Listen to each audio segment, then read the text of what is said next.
Hello students, आज मैं बेटे आपको बताने जा रही हूँ कोर्डेंस लॉ।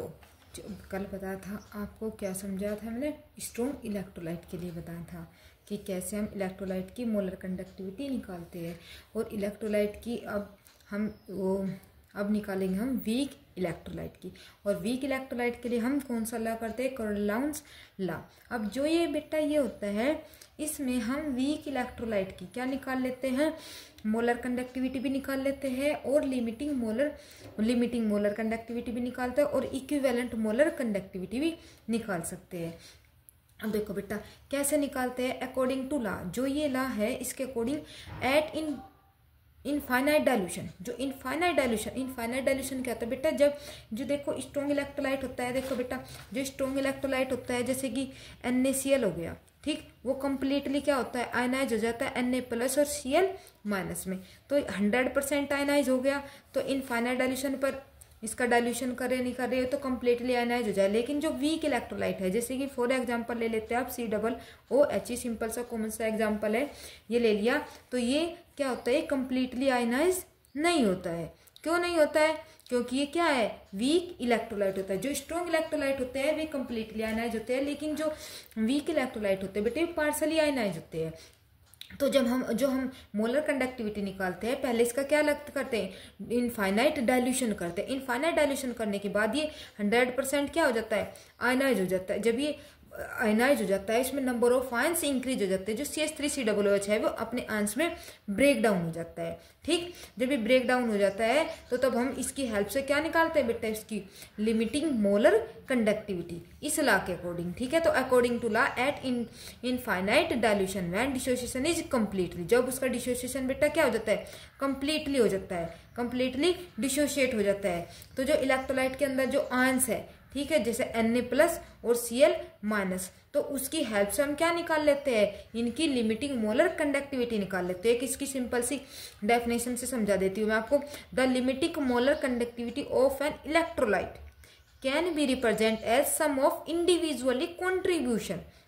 इंडिविजुअली कॉन्ट्रीब्यूशन का मतलब बेटा जो आपका इलेक्ट्रोलाइट है, जैसे NaCl है, तो NaCl किस किस आयन से मिलकर बना हुआ है? इंडिविजुअल Na+ और Cl-, उसके अंदर एक आयन है और कैटायन है। तो उनके सम से ही, उसके सम से ही हम क्या निकाल सकते हैं? लिमिटिंग मोलर कंडक्टिविटी निकाल सकते हैं। देखो हम रिप्रेजेंट कैसे करते हैं, देखो जो यहाँ पर M लिखा हुआ है इसका मतलब है बेटा लिमिटिंग मोलर कंडक्टिविटी, ठीक है। ये लिमिटिंग मोलर कंडक्टिविटी ले लिया अपना, कोई इलेक्ट्रोलाइट है तो कैटायन प्लस एनायन। देखो बेटा जो कंप्लीटली लिखते हैं हम, ठीक, कि जैसे पूरा NaCl है उसे तो रिप्रेजेंट करते हैं हम कैपिटल लैम्डा से, ठीक है।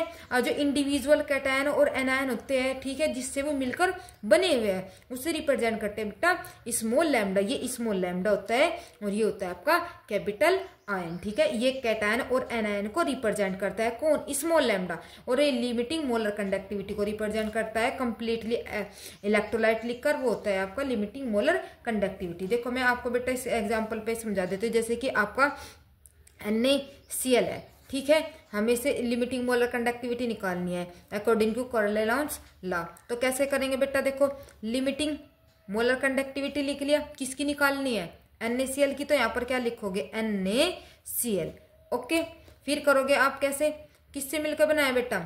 Na+ Cl-, तो प्लस और माइनस, कैटायन का सम, इंडिविजुअली जो आंसर है कैटायन का सम प्लस एनायन का सम। तो कैटायन तो स्मॉल लैम्डा से रिप्रेजेंट करते हो, क्योंकि ये स्मॉल लैम्डा को रिप्रेजेंट कर, जो इंडिविजुअल कैटायन एनायन होते हैं उन्हें स्मॉल लैम्डा से रिप्रेजेंट करना है। जो लिमिटिंग मोलर कंडक्टिविटी से बेटा कैपिटल लैम्डा, ये लैम्डा होता है आपका, ठीक है।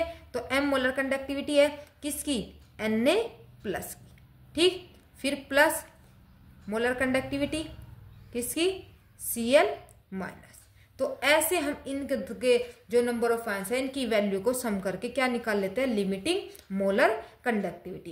क्लियर बेटा? ऐसे हम इसकी लिमिटिंग मोलर कंडक्टिविटी निकाल सकते हैं। 8 को जो लिमिटिंग मोलर कंडक्टिविटी से देखो ये रिप्रेजेंट कर रहे हैं V+ और माइनस से, यहाँ पर जो वैल्यू रखते हैं बेटा हम रखते हैं नंबर ऑफ मोल्स की।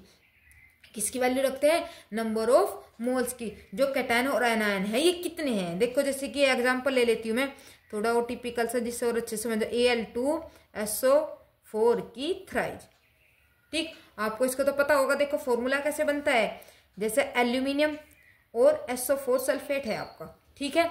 एल्यूमिनियम की ऑक्सीडेशन स्टेट कितनी होती है बेटा, +3। जो एल्यूमिनियम होता है ऑक्सीडेशन स्टेट कितनी होती है आपकी इसकी, +3, और SO4 क्या होता है, -2। तो ये यहाँ पर और ये इसके पास एक दूसरे के पास चले जाते हैं, तो यहाँ पर क्या हो गया, Al2 और SO4 की क्या हो जाएगी, क्योंकि इसकी ऑक्सीडेशन स्टेट क्या है, +3, तो इसकी थ्राई। ये बन गया आपका एल्यूमिनियम सल्फेट का फॉर्मूला। क्लियर बेटा। अब हम इसको आयनाइज करेंगे, इनके आयंस में ब्रेक डाउन करेंगे। तो Al2 कितने हैं बेटा, 2, तो 2Al ऑक्सीडेशन स्टेट कितने, +3, फिर बीच में प्लस। SO4 कितने हैं, 3 आयंस, तो 3SO4 और वैलेंस कितने इसकी, -के। ऐसे आयंस में ब्रेक डाउन कर लिया। अब हम इसे इसकी फॉर्म में लिखेंगे, कैसे रिप्रेजेंट करेंगे, देखो बेटा। M क्या है आपका, Al2SO4 की थ्राइज, ठीक। फिर एरो, यहाँ पर 2 है तो यहाँ पर बेटा 2 लगाओगे आप, ठीक। लैम्डा M कौन, Al कितने, 3+, ये 2 यहाँ पर आएगा, इसकी मल्टीप्लाई, फिर प्लस यहाँ पर कितना है, 3, तो 3 आगे आ जाएगा। तो क्या आ जाएगा आपका, लैम्डा M और SO4 कितने नेगेटिव, 2 नेगेटिव। क्लियर बेटा।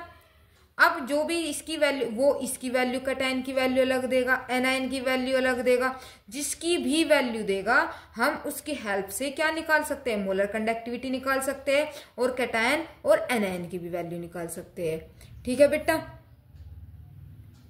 अब देखो ये तो क्लियर। अब यहां तक हो गया आपका।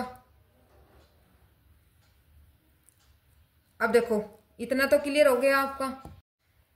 अब देखो बेटा, अब ये तो मैंने आपको बता दिया। NaCl जैसे Al2SO4 2 आ गया, ये नंबर ऑफ आयंस कितने आ गए, ये कितने आए, 3, ये 2, तो इनकी स्टार्टिंग में हम क्या कर देते हैं, मल्टीप्लाई कर देते हैं। फिर इसी में नेक्स्ट पॉइंट है बेटा आपका क्या, law of independent migration of ion. अब law of independent migration of ion क्या है बेटा, जब at infinite dilution each ionic species make a contribution to the conductivity of solution. देखो जब इनफाइनाइट डाइल्यूशन हो जाता है, इनफाइनाइट डाइल्यूशन पे क्या होता है बेटा, ये क्या करते हैं, कंट्रीब्यूट करते हैं सारे के सारे जो आयंस होते हैं कंडक्टिविटी में, ठीक है। Only on the nature of that particular ion is independent of the other ion present. बेटा देखो जैसे कि आपके क्या था, Na, जैसे वीक इलेक्ट्रोलाइट ले रहे हैं आप, वीक इलेक्ट्रोलाइट के लिए कर रहे COOH है, ये ब्रेकडाउन हो गया CH3 COO negative plus H plus में। अब देखो बेटा ये कह रहा है law of independent migration of ions, मतलब कि जब ये इनफाइनाइट डाइल्यूशन पर क्या होते हैं, कंडक्टिविटी में अपना कंट्रीब्यूशन करते हैं, तो ये एक दूसरे पर डिपेंड नहीं करते हैं, ये एक दूसरे को परेशान नहीं करते, ये अलग अलग अपना काम है, कौन अपनी स्पीड से भाग रहा है, दौड़ रहा है, सिर्फ अपने से मतलब है, एक दूसरे पर कोई भी इफेक्ट नहीं डालते। क्या होते हैं, इंडिपेंडेंट होते हैं, जो कंडक्टिविटी करनी है अपने अकॉर्डिंग करनी है, ठीक है। तो इन दोनों का जो आयंस होता है इनफाइनाइट डाइल्यूशन पे, जो आयंस होते हैं ये एक दूसरे पर कोई भी इफेक्ट नहीं डालते, जो कंट्रीब्यूशन करते हैं वे इंडिपेंडेंट करते हैं, अपने आप करते हैं। तो वही लॉ क्या हो जाता है बेटा आपका, law of independent migration of ions. Clear बेटा, आई थिंक आपकी समझ में आ गया होगा ये पॉइंट। अब है देखो बेटा डिफरेंस बिटवीन किसके बीच में, इक्विवेलेंट और मोलर कंडक्टिविटी। देखो बेटा इक्विवेलेंट मोलर कंडक्टिविटी और लिमिटिंग मोलर कंडक्टिविटी में क्या डिफरेंस है, कैसे हम इसको रिप्रेजेंट करते हैं, कैसे करते हैं। देखो बेटा इक्विवेलेंट मोलर कंडक्टिविटी है तो हम यहाँ पर m की जगह क्या रख देंगे, E रख देंगे। ये तो कैपिटल लैम्डा स्मॉल लैम्डा दोनों में आएंगे, बस डिफरेंस क्या होगा, यहाँ पर m की जगह क्या आ जाएगा आपका, E आ जाएगा, ठीक है बेटा। अब m की जगह यहाँ पर क्या आ जाएगा आपका, E आ जाएगा। अब देखो बेटा, अब जैसे BaCl2 है, ठीक है, जैसे कि आपको इक्वेशन ही बना के बताते कि BaCl2, Ba कितना होता है +2 और Cl कितने 2 है तो Cl नेगेटिव। आपको इक्वेशन बनानी आती होगी, ठीक है। इतना हो गया। अब इसको रिप्रेजेंट करते हो आप कैसे करोगे, जो लैम्डा है इक्विवेलेंट में एक डिफरेंस है बहुत इंपॉर्टेंट बेटा, BaCl2 ये हो गया। अब देखो बेटा मैंने आपको बताया था कि जब आप इसको रिप्रेजेंट करते हो जो आगे आयंस होते हैं, वे हम आगे क्या कर देते हैं, मल्टीप्लाई करते हैं। लेकिन इक्विवेलेंट और मोलर कंडक्टिविटी में ये डिफरेंस है। लिमिटिंग मोलर कंडक्टिविटी में उसमें तो हम इनकी मल्टीप्लाई करते हैं मोल्स की, लेकिन जो इक्विवेलेंट है सिर्फ उसमें हम कैटायन और एनायन ही लेंगे। जैसे कि Ba2+ हो गया आपका, और प्लस ओनली आपका क्या लोगे, Cl नेगेटिव। ये 2 की मल्टीप्लाई इसमें नहीं करोगे, ये करोगे मोलर कंडक्टिविटी। ये तो होगा इनफाइनाइट डाइल्यूशन पर, इनफाइनाइट डाइल्यूशन पर होगा तो इसका मतलब क्या, इक्विवेलेंट है आपका ये, तो इनफाइनाइट डाइल्यूशन पे क्या होगा, इसके आप 2 की मल्टीप्लाई नहीं कर देंगे। लेकिन अगर आप इसे मोलर कंडक्टिविटी में लोगे BaCl2 तो इसमें क्या आ जाएगा, और तो सम यहाँ पर क्या आ जाएगा MBa2+, और यहाँ पर इसमें क्या हो जाएगी 2 की मल्टीप्लाई हो जाएगी और MCl नेगेटिव। आई थिंक बेटा आपके समझ में आ गया होगा डिफरेंस बिटवीन इक्विवेलेंट कंडक्टिविटी और मोलर कंडक्टिविटी को हम कैसे कैलकुलेट कर सकते हैं, दोनों की फॉर्म में हम इसको कैसे लिख सकते हैं। ठीक है बेटा, ये मोलर कंडक्टिविटी हो गया, ये इक्विवेलेंट कंडक्टिविटी हो गया। अब देखो बेटा बाई चांस ऐसा हो जाता है कि आपको मोलर कंडक्टिविटी दे दिया, इक्विवेलेंट कंडक्टिविटी पूछ रहा, इक्विवेलेंट कंडक्टिविटी दे दिया, मोलर कंडक्टिविटी पूछ रहा है, तो हम कैसे निकाल लेंगे। देखो बेटा एक फॉर्मूला होता है, डायरेक्ट देख लो आप, molar conductivity equal equivalent conductivity multiply N factor.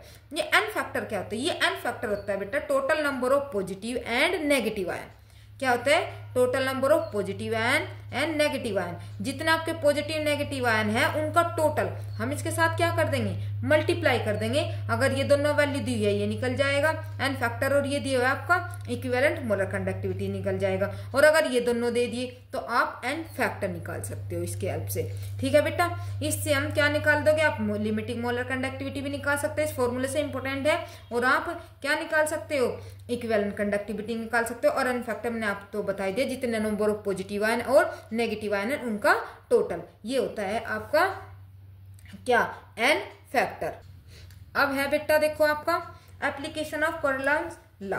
अब इसकी एप्लीकेशन क्या है, इसका यूज आप कहाँ कहाँ करते हो, किस किस में आप इसका यूज करते हो। सबसे पहले हम किस में यूज करते हैं, calculate of limiting molar conductivity of weak electrolyte. अभी मैंने आपको बताया बेटा, अभी फॉर्मूला बताया आपको कि वीक इलेक्ट्रोलाइट की हम लिमिटिंग मोलर कंडक्टिविटी कैसे निकाल सकते हैं, कैपिटल लैम्डा से बताया ना अभी।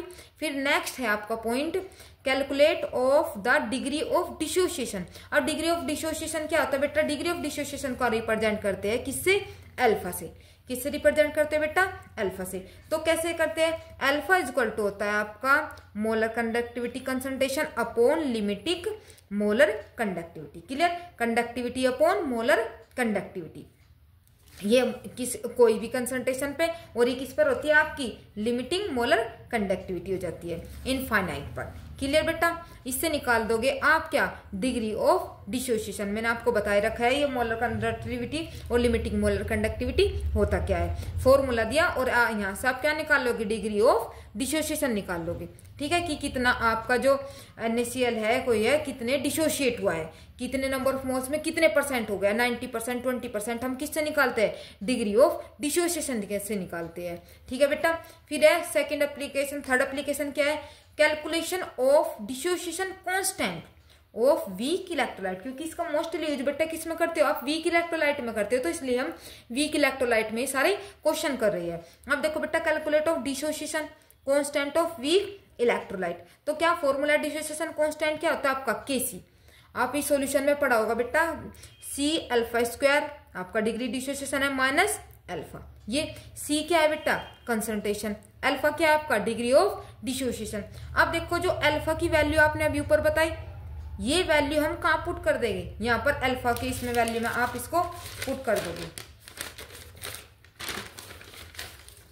अब देखो कैसे करोगे, क्या है, K = C∝² upon 1 minus alpha.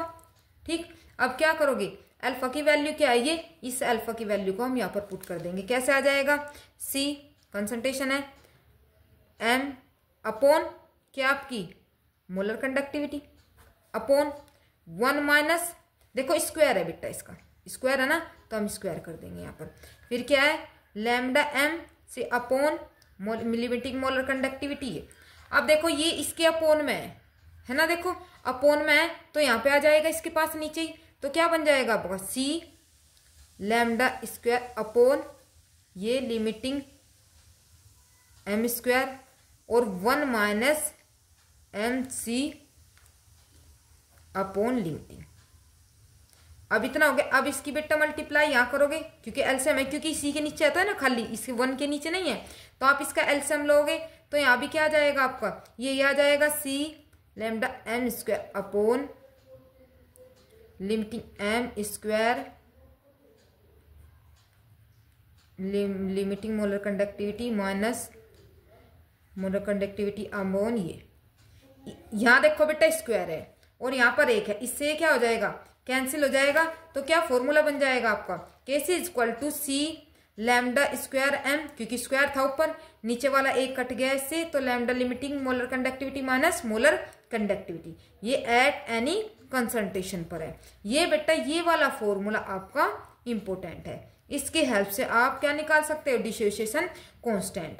ये वाला फॉर्मूला याद रखना है आपको बेटा, और ये वाला फॉर्मूला याद रखना, और कुछ नहीं याद रखना, सिर्फ मैंने आपको बता दिया है कि ये वैल्यू पुट कर कैसे इसका आंसर आया है।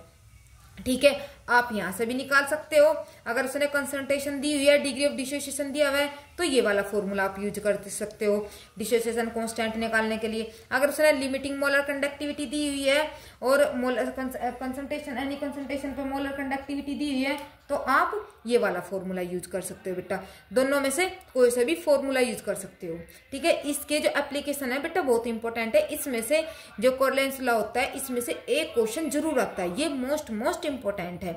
आपको कोई भी दिक्कत हो किसी भी क्वेश्चन में, किसी भी पॉइंट में आप क्वेश्चन पूछ सकते हो। चलो आप इसको एक बार इसका एक क्वेश्चन आपको करके बता देती हूँ। देखो बेटा, जैसे कि ये क्वेश्चन हो गया, एक क्वेश्चन बता देती हूँ, और इसके ऊपर जो न्यूमेरिकल है वे मैं आपको नेक्स्ट वीडियो में कराऊंगी। ठीक है, जैसे कि इसकी वैल्यू दे दी आपको, इसने लिमिट मोलर कंडक्टिविटी BaCl2 का दे दिया और NaCl का। शॉर्ट ट्रिक सिखाऊंगी, बहुत शॉर्ट ट्रिक। NH4OH की पूछ रहा है, ऐसे आपको वैल्यू दे देगा मोलर कंडक्टिविटी में और ऐसे पूछ लेगा।